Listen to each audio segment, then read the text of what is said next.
Hey guys, I'm going to go over the Topic 12 study guide with you on taking perfect square factors out. So when you have the square root of 12, you're looking to find the factors of that. And I'm not going to do this part with you every time. I just want to show you on the first one how I find the factors in case you don't know. So if my number is 12, I go to my y equals and I press my number divided by X. The X button is right here by the green alpha key.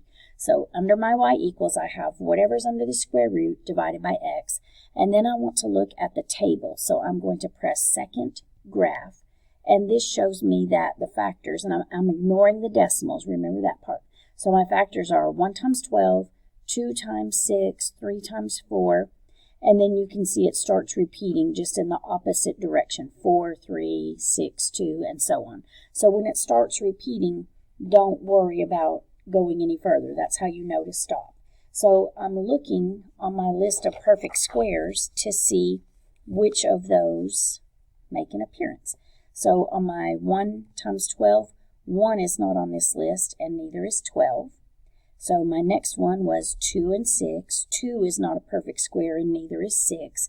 And again, one more time just to be clear, I'm looking for a number that appears on this bottom row because these numbers are perfect squares.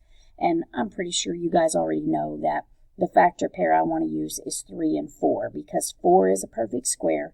And when I take the 4 to the outside, I take the square root of it and it turns into a 2. So for my 12, I will break that down into 4 and a 3. It doesn't matter which one you write first or second. I always underline the one that moves out so I know what's going to be left inside and what's going to be on the outside. The square root of 4 is 2, and on the inside I have a 3. This is my answer and I'm done. I messed that up. Okay, so then if there's a number on the outside already, when you move a number from outside the square root sign to join it, they multiply. So first I'm going to find my factor pairs of 20, and I know that 20 is 2 times 10 and 4 times 5. Neither of these numbers are perfect squares, so I will use 4 and 5 because we already know 4 is a perfect square. So if I break my 20 down to 4 times 5, when I move the 4 to the outside, the square root of 4 is 2. And it's going to multiply that 3 that's out there. So on the outside altogether now I have 6, and on the inside I have 5. This one doesn't have a number on the outside, so I'm just going to break down the factors of 50. It's 2 times 25 and 5 times 10. And I know that 25 is a perfect square and that the square root of 25 is 5. So I will write my 50 as 25 times 2, and the square root of 25 is 5, and on the inside is 2. All right, this next row has this little 3 right here as an index, which means we're finding cube roots instead of square roots. So this time we want to find perfect cube factors, so make sure you use the cubed roots, not the square roots. So my factors of 375, now that's a pretty big number, so you might want to type that one into the calculator as y equals 375 divided by x, and you can have a look at all the factors, and I can see 3 times 125, and I know that 125 is a perfect cube, and the cube root is 5.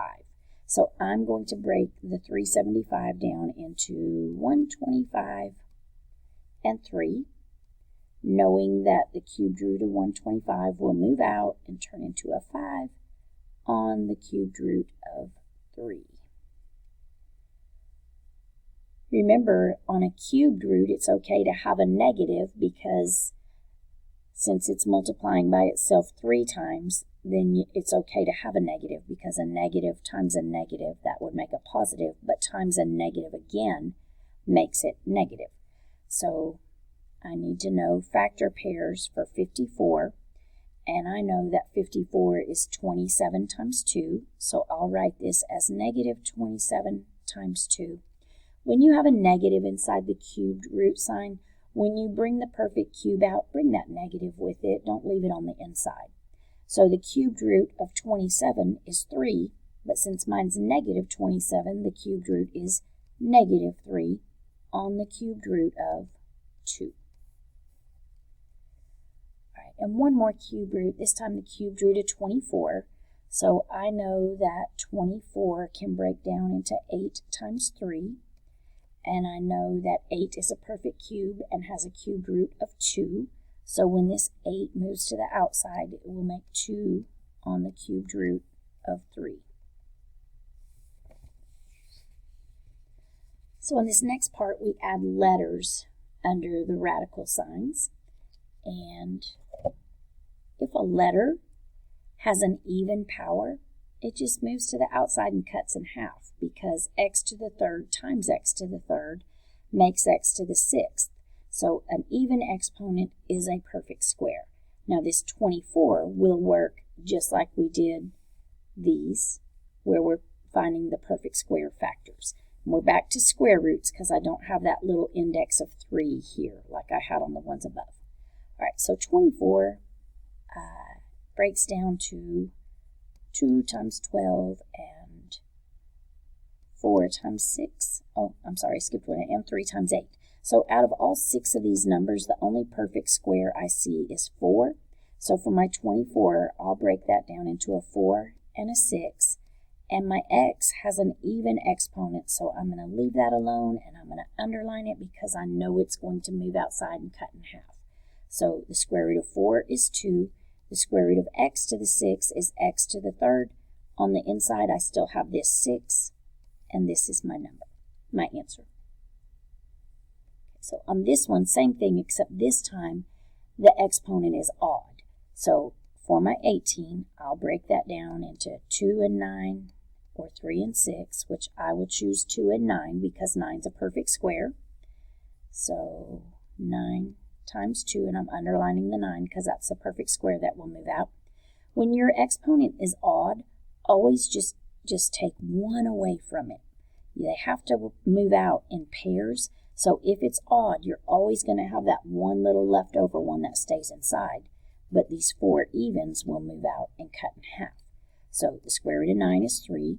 The square root of x to the 4th is x to the 2nd. And then on the inside, you still have this 2 and this x. All right, this one looks scary, but it's just one part at a time. For 125, I'm going to break that down into 25 times 5. Again, if you don't know that, you can type it into your y equals 125 divided by x and get the factors. The x is even, so I'm just going to underline it because it will all move out. The y is odd, so I'm going to bump 1 away, and I'm going to underline the even part, and it will move out. So now the square root of 25 is 5. The square root of x to the 8th is x to the 4th. The square root of y to the 10th is y to the 5th. And on the inside, I have 5y.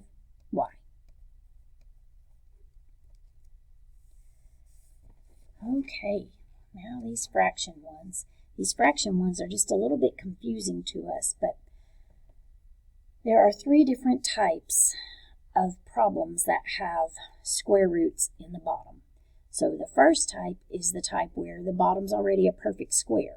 So let me just remind you, you can never leave a square root sign in the denominator of a fraction. If you do, it's automatically wrong. So your goal first is to get rid of any square roots that are on the bottom part. So no problem. Here, the square root of 9 is 3. On the top, I still have my square root of 8.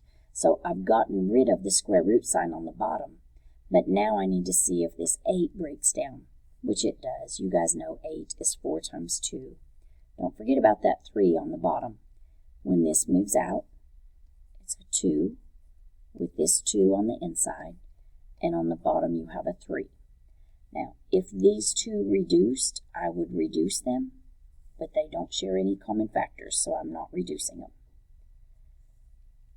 That's the first type, where the bottom number was just already a perfect square. The second type is where the bottom square root divides evenly into the top square root. So this 3 out here, it's just out here. Square root of 40 divided by the square root of 2 makes the square root of 20. So I got rid of the square root on the bottom by dividing it, but now I need to break this 20 down. And 20 breaks down to 4 and 5, and the 4 moves out, and when it does, the square root of 4 is 2, and this 3 that's out here, these two will multiply, so I'll have 6 on the outside and 5 on the inside. This one is the same type, where the square root on the bottom can divide evenly into the square root on the top. Whole numbers also divide evenly. 6 divided by 3 is 2. The square root of 30 divided by the square root of 5 is the square root of 6. And this one is so easy it's hard. 6 doesn't have any perfect square factors, so that's my answer. Okay, here's the third and final type of trying to get rid of the square root from the bottom part of that fraction. So when you have one big square root sign, it's the exact same thing as two small. These two problems are exactly the same. So the bottom's not a perfect square. I can't just pull it to the outside. The bottom does not divide evenly into the top, so I can't do that. So what I have to do, this is called rationalizing the denominator, is just whatever's on the bottom, multiply it by itself. Whatever you do to the bottom, you have to do the same thing to the top. So what I've created on the bottom, the square root of 5 times the square root of 5, that makes the square root of 25, which is just 5. Anytime you take the square root of something by itself, it makes that number without the square root sign.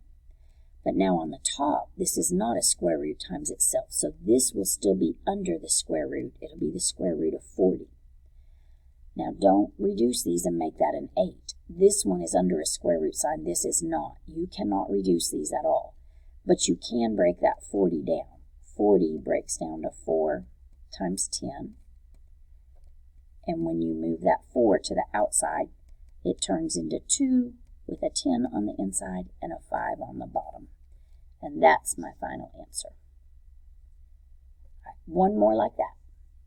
So this time I'm checking. This is not a perfect square. 3 does not divide evenly into 20. So my only choice is to rationalize that denominator. On the bottom, that just makes a 3. On the top, this 5 is on the outside. It doesn't have anything else on the outside to change it, so it stays 5. On the inside, 20 times 3 is 60. And now I just need to see if I can break this 60 down. So 60 has factors of 4 and 15. And when that 4 moves out, it turns into a 2, and it multiplies with that 5. So altogether on the outside, I will have 10. I'll have this 15 left on the inside, and on the bottom, I'll have 3. And again, if these two numbers that were both outside of square roots reduced, or these two, I would reduce them, but they don't. Okay, that's the first part. I'm going to start a second video for the back side of this study guide.